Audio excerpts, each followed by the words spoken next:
नमस्कार। आज हम बात कर रहे हैं राजा रघुवंशी हत्याकांड की। ये एक ऐसा मामला है जिसने सच में सबको चौंका दिया, क्योंकि ये सब एक हनीमून ट्रिप के दौरान हुआ।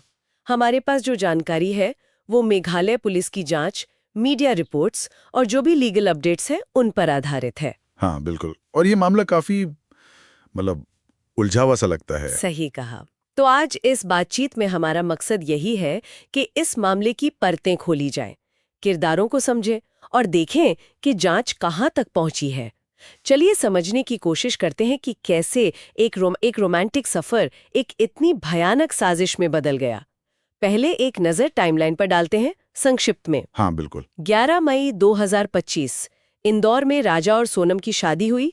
राजा 29 साल के, सोनम 25 की। ठीक।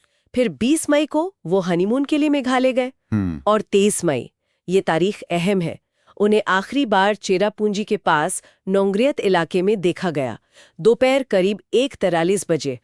और वहीं उनके फोन बंद हो गए थे ना? हाँ बिल्कुल।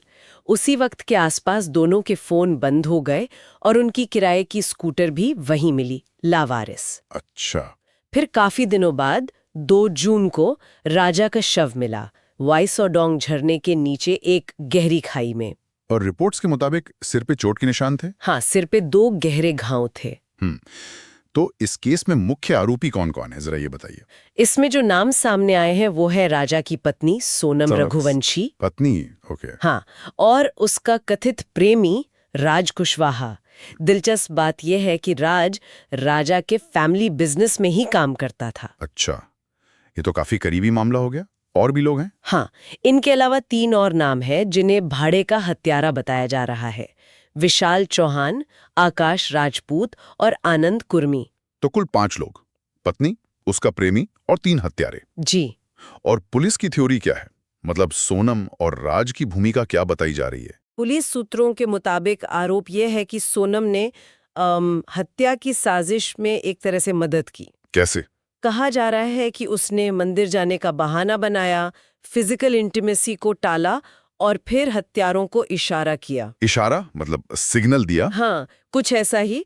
और राज कुशवाहा को मास्टरमाइंड बताया जा रहा है, जिसने हत्यारों को हायर किया, कथित तौर पर। हाँ, उसी ने हत्यारों को सुपारी दी और बाद में तो राजा के अंतिम संस्कार में भी शामिल हुआ, दुख जताया, मदद का नाटक किया। अरे बाप रे, ये तो बिल्कुल फिल्मी कहानी जैसा लग रहा है। सही कहा।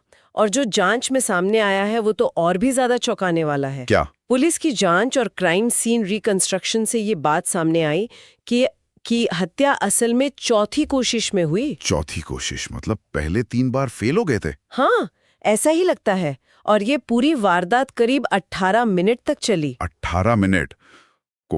काफी लंबा समय है ये तो। हाँ, और सोनम पर यह भी आरोप है कि इशारा करने के बाद वो वहां से चली गई थी। अच्छा। सबूतों के तौर पर क्या मिला है पुलिस को? पुलिस को काफी कुछ मिला है। एक खून लगा हुआ दाव, जो एक तरह का बड़ा चाकू होता है। एक काला फील्ड कोट, राजा की स्मार्ट वॉच, दोनों के फोन, कॉल रिकॉर्ड्स और हाँ, कई सीसीटीवी फुटेज भी हैं। अच्छा, तो डिजिटल एविडेंस भी काफी अहम रहा इसमें। बिल्कुल।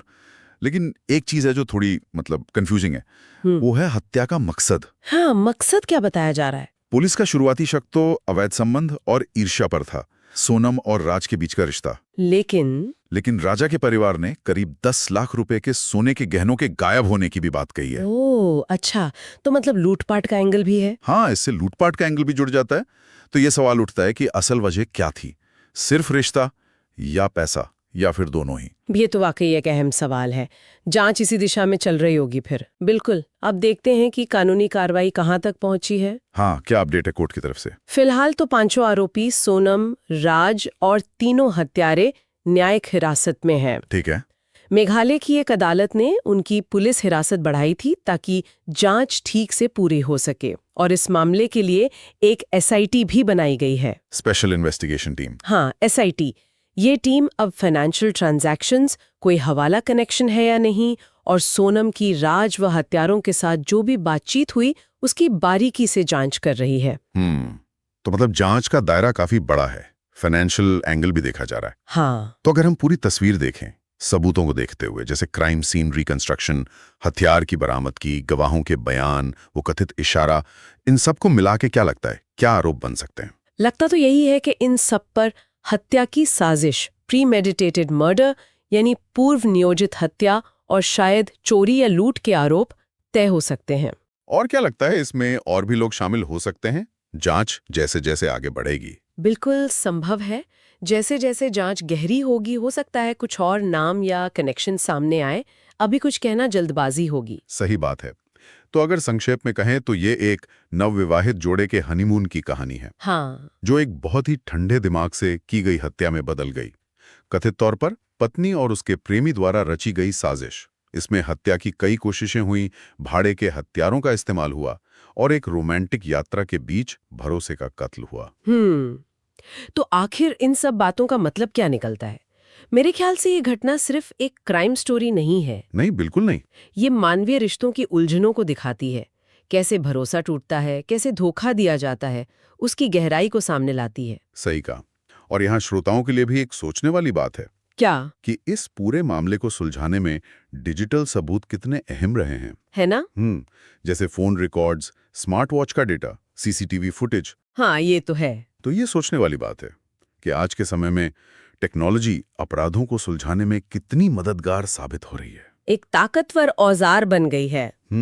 लेकिन साथ ही ये हमारी प्राइवेसी और सर्वेलेंस से जुड़े कुछ गंभीर सवाल भी खड़े करती है। बिल्कुल सही। ये एक ऐसा पहलू है जिस पर हमें सोचना चाहिए। चलिए, आज की चर्चा यहीं समाप्त करते हैं। उम्मीद है जांच जल्द पूरी होगी और सच सामने आएगा।